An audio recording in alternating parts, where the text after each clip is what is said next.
मुंबई गोवा महामार्गावर शनिवारी खारपाडा ते कशेडी दरम्यान अवजड वाहनांना बंदी घालण्यात आली आहे.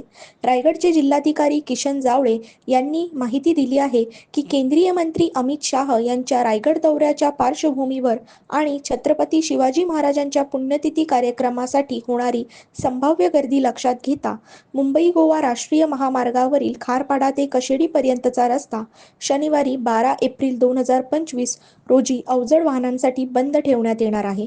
रायगड किल्ल्यावर छत्रपती शिवाजी महाराजांची 345वी पुण्यतिथी होणार आहे. यानिमित्त अभिवादन कार्यक्रम आयोजित करण्यात आला आहे. या कार्यक्रमासाठी नागरिक मोठ्या संख्येने आपापल्या वाहनांनी उपस्थित राहण्याची शक्यता आहे. त्यामुळे या मार्गावर अपघात आणि वाहतूक कोंडी होण्याची शक्यता नाकारता येत नाही. या पार्श्वभूमीवर मुंबई गोवा राष्ट्रीय महामार्गावरील खारपाडा ते कशेडी दरम्यान जड अवजड वाहनांमुळे वाहतूक कोंडी होऊ नये यासाठी 12 एप्रिल 2025 रोजी मध्यरात्री 12 ते दुपारी 3 वाजेपर्यंत या मार्गावर अवजड वाहनांना वाहतूक बंदीचा आदेश जिल्हाधिकारी किशन जावळे यांनी जारी केला आहे.